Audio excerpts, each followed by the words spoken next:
على بركة الله، بسم الله الرحمن الرحيم. ان شاء الله النهارده هنعمل مع بعض صينية كيكة هشة جدا جدا، فاتحة قوي من جوه بالظبط كأنك عاملة نايتي. لو انت اول مرة بتعملي الكيك تأكدي ان طريقتي النهارده بالتركة اللي هقولك عليها هتنجح معاكي مليون المية بأمر الله، بس تمشي على خطواتي بالظبط. هنبدأ بسم الله الرحمن الرحيم. اللهم صل وسلم وبارك على سيدنا محمد وعلى آله وصحبه أجمعين. بسم الله الرحمن الرحيم. معايا هنا كوباية ونص من الدقيق متعدد الأغراض، كوباية من النشا، كوباية سكر، كوباية زيت، كوبايتين من الزبادي، برضو العيار بتاعهم هيبقى كوباية زي بتاعة الزيت والسكر كده ان شاء الله. 3 بيضات حجم كبير، كيس من البيكنج باودر اللي هو الكيك شيف مقداره 23 جرام، رشة صغيرة من الفانيليا، وكمان كيس فانيليا اللي هو دريم، عصير ليمونة، معلقة كبيرة من الخل، ورشة صغيرة من الملح. السكر لازم يكون ابيض وفاتح عشان تحصلي على كيك يكون فاتح كده لونه ابيض وهش قوي.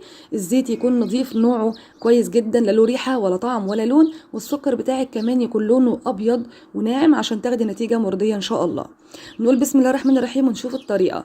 في البوله بتاعتنا هننزل بالبيض 3 بيضات بدرجة حرارة الغرفة، وهننزل عليهم بالسكر زي ما انتم شايفين. السكر بتاعي ابيض وفاتح ما شاء الله. البيض بتاعك لو صغير هتحطي 4 حبات من البيض. هاجي كده احط رشه صغيره قوي من الفانيليا في الاول اكسر بيها بس زفاره البيض، وبالمضرب كده هبدا ادخل البيض مع السكر، وبعد كده نبدا نضرب في اتجاه واحد لمده 10 دقائق لحد الخليط بتاعي ما يتضاعف الحجم بتاعه بالشكل ده. السكر يدوب تماما مع البيض، اللون بتاعه يبقى فاتح زي ما انتم شايفين ما شاء الله كده زي الفل. نركن ده على جنب ونيجي للخليط بتاع المواد الجافه. الدقيق بتاعي زي ما قلنا دقيق متعدد الاغراض، وادي كوبايه النشا.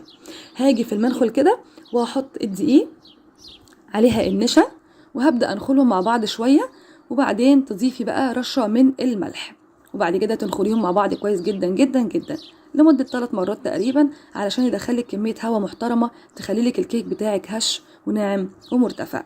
ركزوا بقى في الخطوات اللي جايه دي عشان دي أهم حاجة في الكيك كله النهاردة. هضيف دلوقتي نص كيس البيكنج باودر مع المواد الجافة، نص الكيس فقط، وبالمضرب كده هقلبه معاهم عشان اوزع البيكنج باودر. الكيكه بتاعتي تطلع معايا ان شاء الله ارتفاع واحد. بعد كده نضيف خليط السكر والبيض وننزل عليهم كمان الزيت، الزبادي، عصير نص ليمونه، ومعلقه كبيره من الخل. يبقى احنا دلوقتي ضفنا زيت، زبادي، عصير نص ليمونه، معلقه من الخل، وكمان كيس الفانيليا. وفي اتجاه واحد هقلب كده لحد كل المكونات برضو ما تتجانس وتختفي. اخر حاجه بقى هنضيفها النص التاني من كيس البيكنج باودر، النص التاني من الكيس بتاع البيكنج باودر، والنص التاني بتاع عصير الليمونه فوق البيكنج باودر كده زي ما انتم شايفين التفاعل ما شاء الله. وفي اتجاه واحد هبدا اقلب بالشكل ده. اول ما كل المكونات تختفي وبحصل على القوام اللي انتوا شايفينه ده يبقى كده معايا الكيك زي الفل. الكيك بتاعك لو تقيل سنه صغيره ممكن تضيفي معلقه لبن او معلقه ميه دافيه. الصواني بتاعتي متبطنه بالسمنه ومرشوشه بالدقيق زي ما انتم شايفين كده. الفرن بتاعي مسخن على درجه حراره 180. هنصب كده بسم الله خليط الكيك في الصواني ونديها خبطتين 3 على الرخامه عشان اطلع اي فراغات هواء جواها، بالتالي الكيك بتاعي يبقى المسام بتاعته من جوه ناعمه وضيقه وشبه النايتي او الجاتو بالظبط. تدخل الفرن على درجة حرارة 200 أول 10 دقايق، وبعد كده تهدي الفرن بتاعك على درجة حرارة 180. هيقعد قد إيه؟ هيقعد من 30 ل 35 دقيقة، ماكسيموم هيبقى 40 دقيقة على حسب الفرن بتاعك برضو. اعرف ازاي انها استوت ولا لا؟ هجيب سكينه او خله واحطها في الكيك كده، طلع معايا نضيف يبقى هي استوت كده وتمام ما شاء الله. تطفي الفرن وتفتحيه وتسيبيها جواه لمده 10 دقائق علشان ما تتفاجئش من درجه حراره عاليه لدرجه حراره اقل فتهبط منك وتسكع، ما تبقيش عارفه الغلط جاي منين. ممكن من الحركه دي تبوظ لك كل اللي انت عملتيه. تسيبيها جوه الفرن بتاع 10 دقائق مثلا، وبعد كده تخرجيها على الرخامه بتاعتك وتغطيها بفوطه مطبخ نظيفه. الحركه دي لازمتها ايه؟ الحركه دي مهمه جدا علشان خاطر بتخلي وش الكيك بتاعك لامع كده، وبتحتفظ لك شويه بالبخار وبالرطوبه، فالكيك بتاعك يبقى هشش قوي وطري وما شاء الله حلو جدا ان شاء الله. انا قلت لك كده على كل التريكات والحاجات المهمه باستفاضه في الفيديو. لو عجبك بقى كلامي وشفت الكيكه وعجبتك ما تنسيش اللايك والاشتراك او سبسكرايب وتفعلي علامه الجرس عشان كل جديد يوصلك ان شاء الله. ودعوه حلوه لينا كده بظهر الغيب ولكم بالمثل. طيب ايه اللي هيحصل بعد كده؟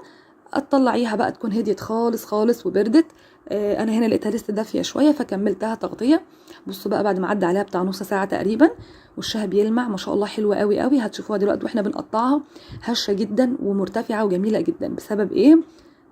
توزيعة البيكنج باودر، حطينا نص الكيس مع المواد الجافة ووزعناها عشان تديني النتيجة دي، والنص التاني اللي حطيناه اخر حاجة خالص عشان يكون لسه طازة، وفورناه بنص العصير بتاع الليمونة، فكان لسه كده طازه فاشتغل معايا بسرعه. درجه الحراره اللي اتحطت فيها على درجه 200 في الاول علشان تخلي لي الكيك يقوم بسرعه، اساعد ان هو يقوم، وبعد كده هدي درجه الحراره عشان اسيبه يستوي على مهله جدا جدا من جوه ومن بره. دي نصايح مهمه جدا، ان شاء الله يا رب تكون استفدت معايا. الفيديو يكون عجبك، جربيها، امشي بالتريكات اللي قلتلك عليها دي، والله بامرك يا رب، بامرك يا رب بدون مقاطعه، ربنا هيحسن ما بين ايدينا كلنا، وهتلاقي معاكي نتيجه حلوه. هتعتمد الطريقه، واكيد انا واثقه انك هتدعي لي، اوعي تدعي عليا. بصوا بقى بتتقسم وهي بتتقطع كده زي الفل، ما شاء الله اللهم بارك يا رب. بصوا ما شاء الله من جوه. انا عايزه اقول لكم والله والله والله اقسم بالله العلي العظيم التصوير ظالمها. الكيكه فعلا سبونج جدا، طريه وناعمه، لونها فاتح قوي. انا مش عارفه الاضاءه بتاعه الموبايل بتاع زوجي ماله، انا تليفوني كان خلاص فصل شحن، فصورت المقطع ده بالتليفون بتاعه مطلعها صفرة، انا مش عارفه ليه. حقيقي الكيك بتاعي كان فاتح جدا جدا جدا. ايه العوامل اللي خلته فاتح كده؟ ان انا حاطه السكر ابيض قوي، حاطه النشا، الزيت نظيف، لا له ريحه ولا لون ولا طعم، الزبادي، دي كلها عوامل بتخلي الكيك بتاعك لونه فاتح، لازم تاخدي بالك منها. البيكنج باودر مظبوط مع مقدار المواد الجافه اللي عندي، الفانيليا مش كتير، اعتمدت اكتر على عصير الليمون والخل في ان احنا نضيع الزفاره. في ملحوظه مهمه كمان، لو خليط الكيك بتاعك لقيتيه تقيل ممكن تنزلي بمعلقتين 3 كده من اللبن الحليب الدافي لحد ما تلاقي قوام الكيك بتاعك المعتاد اللي احنا عارفينه او اللي انت شفتيه معايا في الفيديو. طبعا نوع الدقيق بيختلف من مكان لمكان. يا رب يكون وصلت المعلومه كويس. استودعكم الله الذي لا تضيع ودائعه، واسيبكم في رعايه الله وامنه، والسلام عليكم ورحمه الله وبركاته.